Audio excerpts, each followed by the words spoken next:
English عبور پہ ان کو حیثیت کی وجہ سے سب سے زیادہ اہمیت دی جا رہی تھی، اور ان کی جو باقی تھی جو عربک اور پرشین لٹریچر میں، ان کی وجہ سے بھی۔ تو سب سے زیادہ یہاں پر جو سر احمد خان کا کردار رہا وہ تعلیم کے اوپر ہی رہا۔ اب تعلیم ظاہر سی بات ہے سب سے اہم کردار ادا کر رہی تھی، لیکن 1857 کی وار میں انہوں نے باقاعدہ میرٹھ میں برٹش وومنس کو، یعنی کہ آلموسٹ 300 وومنس کو، 300 خواتین کو بچایا۔ اور آپ کو پتہ ہے نا بیٹا کہ اس وقت کے حساب سے برطانیہ جو ایوارڈ دے رہا ہے، جو آپ کو نائٹ کا خطاب دے رہا ہے، وہ صرف 2 چیزوں پہ دیتا ہے، ایک چاپلوسی کرنے پر اور ایک بچانے پر۔ تو باقاعدہ ان کو سر کا خطاب، علامہ کا خطاب دیا گیا ایز اے نائٹ۔ اور پھر آپ نے اگر نوٹ کرا ہو کہ 1867 میں گورنر جنرل لیجسلیٹو کاؤنسل کے ان کو ممبر بنا دیا گیا، یعنی کہ گورنر بنا دیا گیا 1876 سے لے کے 1883 تک۔ اب سب سے زیادہ غصہ کس کو آ رہا ہے؟ ہندوؤں کو۔ اب یہ کامن سینس کی بات ہے کہ اس وقت گورنر جو بن گئے وہ مسلمان بن گئے، اور 27 مارچ 1898 میں ان کا انتقال ہوا ہے۔ پلیز اچھی طرح یاد رکھیے گا، ایم سی کیوز تو پوچھتے نہیں، لیکن اگر آپ نے غلط طریقے سے اس کو لکھ دیا لانگ کوشچن میں تو پھر آپ کے لیے نقصان دہ ہو سکتا ہے، تو پلیز سمجھا کریں۔ پلس پھر پبلیکیشن اور اچیومنٹس، یعنی کہ عاشتیں اور کارنامے جو سر احمد خان کے تھے وہ سب سے زیادہ اہمیت کے حامل رکھتے ہیں۔ تو ان کی جو سب سے پہلی کتاب تھی جو انہوں نے باقاعدہ لکھی اور لکھوائی انگریزی زبان میں، تو وہ کون سی؟ اسباب بغاوت ہند، the cause of Indian revolt, یہ 1858 میں چھپی ہے۔ اور آپ نے اگر نوٹ کرو یہ آج بھی کتاب موجود ہے، لیکن پتہ نہیں ہے اور پڑھتے بھی نہیں ہیں، تو اب کیا کریں۔ اور آپ نے اگر نوٹ کرا ہو کہ باقاعدہ تہذیب الاخلاق، سوشل ریفارمز، یعنی کہ پوری تہذیب مسلمانوں کی جو بتائی گئی ہے، کیونکہ بیٹا ظاہر سی بات ہے جب تک کہ ہم برطانیہ کو یہ نہیں بتائیں گے ان کے لوگوں کو کہ مسلمان کیسے ہیں، ان کا معیار کیسا ہے، تو آپ کے رائٹس ہی آپ کو نہیں ملیں گے۔ کیونکہ ہندوؤں کا تو کام تھا کہ وہ کسی طرح مسلمانوں کو پیچھے دھکیلتے رہے، اور برطانیہ ان کو پیچھے دھکیل ہی رہی تھی، کیونکہ اتھارٹی میں جب انہوں نے دیکھا کہ اتنے عیاش قوم ہے تو ظاہر سی بات ہے پھر تو یہ ہونا ہی ہے، اور جب یہ ہونا ہے تو تہذیب کا تو کوئی پتہ ہی نہیں ہے۔ تو پھر سر احمد خان نے باقاعدہ تہذیب، سویلائزیشن کا مطلب جو پوری دنیا سے لیتے ہوئے بر صغیر میں آئے مسلمان، تو ان کو سب سے زیادہ اس میں متاثر کیا۔ اور جب اس کتاب نے متاثر کیا تو سب سے اہم رجحان کون سا ہے؟ لائل محمدین آف انڈیا، یعنی کہ ہندوستان کے وفادار مسلمان۔ اگر ہم ہندوستان سے وفادار نہیں ہوتے تو بیٹا سوچنے والی بات ہے کہ 1000 سال حکومت کیسے کر لی؟ 850 سال تک جو آپ کی کتابوں میں لکھا ہوا ہے، یعنی کہ آلموسٹ 1000 ایئرس، کیسے ہم لوگ یہاں پہ سروائیو کر گئے؟ تو کہیں نہ کہیں تو ہماری وفاداری تھی نا۔ اور وہ وفاداری کس طرح کے حساب سے تھی؟ وہ سارے احکامات جو اللہ اور اس کے رسول کے تھے وہی احکامات یہاں پہ لے کر آئے۔ اب وہ الگ بات ہے بیٹا کہ ہم لوگ کہیں نہ کہیں بہک جاتے ہیں، مسلمان میٹرلسٹک جب ہو جاتے ہیں، مادنی جب ہو جاتے ہیں، اور اس میں 2 سب سے اہم کردار ہوتا ہے، ایک ہوتا ہے پیسہ اور ایک ہوتی ہے خواتین۔ یہ کو دیکھ کر کہیں نہ کہیں مسلمان بہکتا ضرور ہے، تو بہکتا ہے ضرورتیں پوری کرنے کے لیے، اور خواتین وہ تو آپ سمجھ ہی گئے ہوں گے۔ تو یہ ایک سب سے اہم ہے کہ تو اسی کے حساب سے پھر انہوں نے ایک سائنٹیفک سوسائٹی قائم کی، کب؟ 1863 میں، اور رننگ کب ہوئی؟ 1864 میں۔ اور ان کی جو یہ اسٹیبلشمنٹ تھی، جو ان کی یہ رجحان تھا سائنٹیفک سوسائٹی بنانے کا، اس کے 2 ہی پرپس تھے۔ ایک وہ ساری فارسی اور عربک کی کتابیں انگلش میں ٹرانسلیٹ کرنا جو مسلمانوں کی ہیں، اور جو انگلش کتابیں ان کو ٹرانسلیٹ کرنا فارسی اور کس میں؟ عربک میں۔ اور سب سے اہم کردار جو یہ تھا دوسرا کہ وہ سارا بلیم جو مسلمانوں پہ لگا ہوا ہے اس کو اتارنا۔ اب اس کو ختم کرنے کا رجحان یہ ہوگا کہ جب تک کہ ہم چیزوں کو آگے نہیں پہنچائیں گے جو مسلمانوں کی اور ان کی جو برطانیہ کی جو چیزیں وہ مسلمانوں تک نہیں پہنچائیں گے، تو پھر یہ جو تعلقات ہیں یہ آگے بڑھ پانے کے حساب سے ہیں ہی نہیں۔ اور جب ہیں نہیں تو سب سے زیادہ اہم کردار کیا آتا ہے کہ اسی کے فوراً بعد علی گڑھ انسٹیٹیوٹ گیزیٹڈ ہوا، یعنی کہ ایک آپ کو پرفارما ملا۔ اور 1866 میں یہ علی گڑھ انسٹیٹیوٹ کی جب رجحان آیا تو انہوں نے سب سے پہلا اسکول قائم کیا، کون سا؟ محمدین اینگلو اورینٹل اسکول، جب آیا 1875 میں۔ اب یہ جو اسکول بنایا گیا یہ سب کمیونٹی کے لیے بنایا گیا، لیکن خاص طور پہ کس کے لیے بنایا گیا؟ مسلمانوں کے لیے۔ اور اس میں جو ایڈمیشن ہوئے کہیں لکھا ہوا ہے 20، کہیں لکھا ہوا ہے 200۔ اب اتنی کم تعداد میں اگر مسلمان تعلیم کے لیے آئیں گے تو ان کا یہ جواز بنا علماؤں کا اور اس وقت کے لوگوں کا کہ کہیں نہ کہیں یہ تعلیم بہکائے گی کس کو؟ مسلمانوں کو۔ جبکہ پوری انوویشن اگر دیکھا جائے، ریسرچ دیکھا جائے تو مسلمانوں کی ہے۔ چاہے کوئی بھی سبجیکٹ اٹھا لیں آپ، میتھس، سائنس، کوئی بھی، کامرس، اس میں سب سے اہم کردار مسلمانوں کا رہا ہے۔ اور ہم ہی مسلمان اس وقت یہاں بول رہے ہیں کہ نئی تعلیم حاصل ہی نہیں کریں، اور اس کی کو حاصل کرنے کے بعد انگریز آگے بڑھ گئے۔ تو ہم لوگوں کو یہ ساری باتیں سکھانے کے عمل میں سب سے پہلا اسکول جو سر احمد خان نے بنایا وہ کون سا تھا؟ محمدین اینگلو اورینٹل اسکول، جس کو عام لفظوں میں ماؤ اسکول بھی کہا جاتا ہے. اور اسی کے 2 سال بعد اس کو بنا دیے، اس کو خطاب مل گیا کس کا؟ کالج کا. اب 1877 میں باقاعدہ یہ خطاب مل جاتا ہے کالج کا. تو بیٹا ایک کامن سینس کی بات آتی ہے کہ یہاں پہ مسلمان اور زیادہ ہونے چاہیے، لیکن سب سے کم مسلمان یہ صرف 40. اب میجر کتابوں میں ساری باتیں نہیں لکھی ہوئی، لیکن جہاں تک میں نے ہسٹری کی کتابوں کو پورا نوٹ کیا تو اس میں صرف 40 اسٹوڈنٹ. حیرانی کی بات ہے کالج میں صرف 40 اسٹوڈنٹ، اور ہندوؤں کے حساب سے 400 اسٹوڈنٹ، انگریزوں کے حساب سے 375 یعنی کہ 376 اسٹوڈنٹس. تو اب وہی کیسے کوئی بات ہوتی نا، اس وقت بھی تعلیم کا فقدان اور آج بھی ہماری تعلیم اللہ ہی رحم. تو اگر آپ نے پھر ایک نوٹ کراؤ، پھر اسی یونیورسٹی کو آگے چل کے خطاب ملا کس کا؟ 1919 میں کس کا؟ یونیورسٹی کا.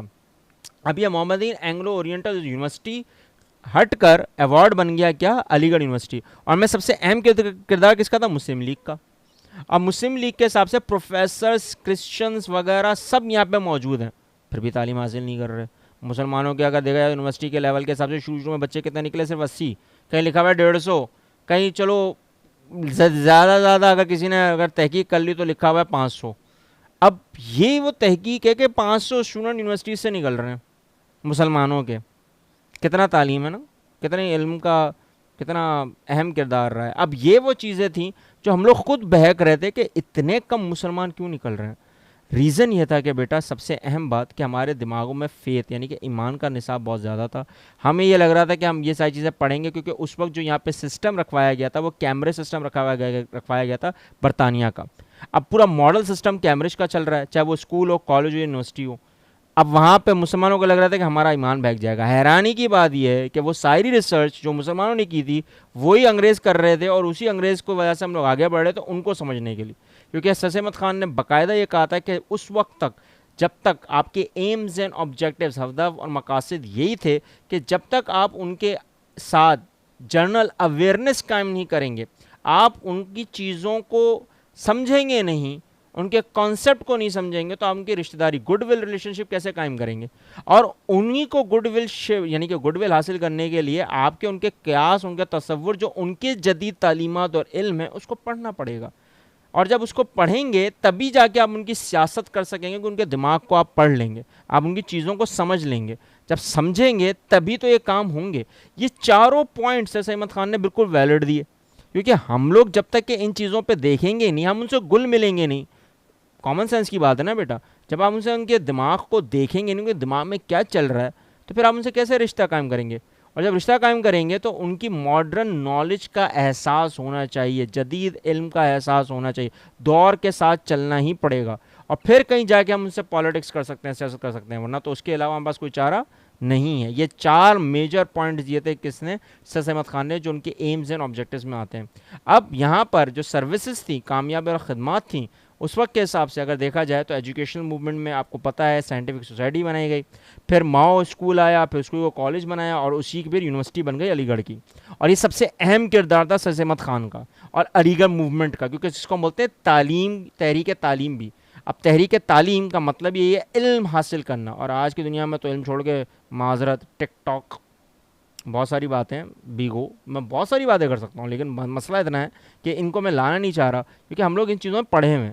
اب تعلیم کے حساب سے اگر دیکھا جائے تو اس وقت سوشل اور پولیٹیکل کے حساب سے، اقتصادی، سماجی اور سیاسی لحاظ سے جو کتابیں انہوں نے لکھی سب سے اہم تھی وہ کون سی تھی؟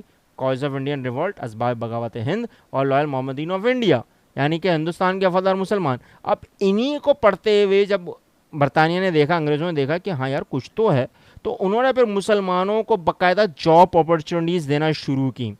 باقاعدہ مسلمانوں کا رتبہ جو گر چکا تھا، بیٹا دیکھو عزت آتی جاتی ہے، لاسٹ ٹائم بھی میں نے سمجھایا تھا، عزت آتی جاتی رہتی ہے. رتبہ اگر ایک دفعہ گر گیا نا پھر نہیں اٹھتا، پھر آپ کے چہرے پہ، آپ کے ماتھے پہ کلنگ لگ گیا، پھر آپ اس کو اٹھا نہیں سکتے. لیکن سر احمد خان نے تھوڑا بہت ان کے رتبے کو واپس سے ریوائیو کرنے کی کوشش کی. ریزن یہی تھا کہ رتبے میں مسلمانوں نے جب عیاشی کا کانسیپٹ لگ گیا تو پھر رتبہ لانا مشکل ہو گیا، ہے نا، بڑا مشکل ہو جائے گا. تو وہ اس آنر کو باقاعدہ لانے کا عمل تھوڑا سا جو دیا وہ کس نے کیا؟ سر احمد خان نے کیا.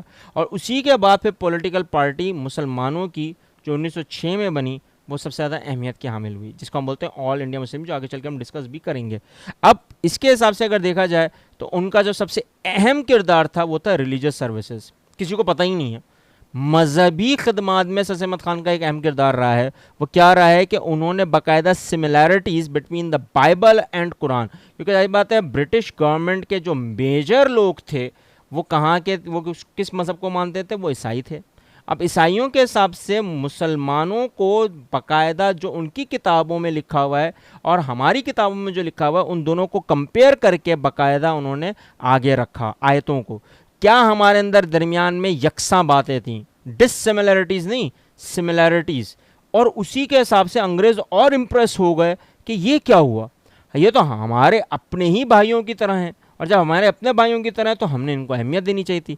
لیکن بیٹا یاد رکھنا، قوانین، اصل قوانین ہوتے ہیں نا، اب قوانین جو اسلامک ہیں وہ بہت زیادہ اسٹرکٹ ہیں، اب ہندوؤں کے قوانین بہت زیادہ لینینٹ ہیں۔ اب ظاہر سی بات ہے وہ لینینٹ کس طرح کے، جو ہمارے مذاہب میں حرام ہیں ان کے مذاہب میں جائز ہے، اور اسی طرح کچھ چیزیں جو کرسچن میں جائز ہیں وہ ہمارے یہاں حرام ہیں۔ اب وہی دو باتوں کو کرتے ہوئے یہاں پہ سیاست پھر سے شروع ہو گئی، کہ مسلمانوں کے جو لاز ہیں وہ بہت زیادہ اسٹرکٹ ہیں اور حدود میں ہیں، حد میں ہیں، لیمٹس میں ہیں، تو پھر وہاں پر ان دونوں نے چیزوں کو جواز بنایا، اور اس جواز کو بناتے ہوئے سب سے زیادہ اہم کردار جو سر احمد خان کا تھا، اس وقت کچھ انگریز تو اس بات کو سمجھ گئے لیکن باقی نہیں سمجھ پائے۔ وہ یہ سمجھنے لگے کہ نہیں، قوانین اگر آ گئے تو مسلمانوں کے قوانین بڑے حد میں ہوتے ہیں، لیمٹس میں ہوتے ہیں، اور ان کے جو پنشمنٹس ہیں، جو ان کی سزائیں ہیں، وہ بہت زیادہ خطرناک ہیں۔ اب یہ زیادہ چیزوں کو دیکھ کر باقاعدہ سر احمد خان کے اوپر یہ ایک طریقے سے بلیم ہوا، اور بلیم ہونے کے بعد اس کے بعد ایک کنٹروورسی ہوئی جس کو ہم بولتے ہیں اردو ہندی کنٹروورسی۔ اب وہ 1867 میں ہوئی بیٹا، لیکن اسی اردو ہندی کنٹروورسی کے چکر میں ہم لوگ یہ چیزیں بھول گئے، ہم لوگ مسلمان یہ چیزیں بھول گئے کہ ہم نے علم حاصل کرنا تھا، ہمیں ان چیزوں کو سمجھنا تھا برطانیہ کر رہا ہے۔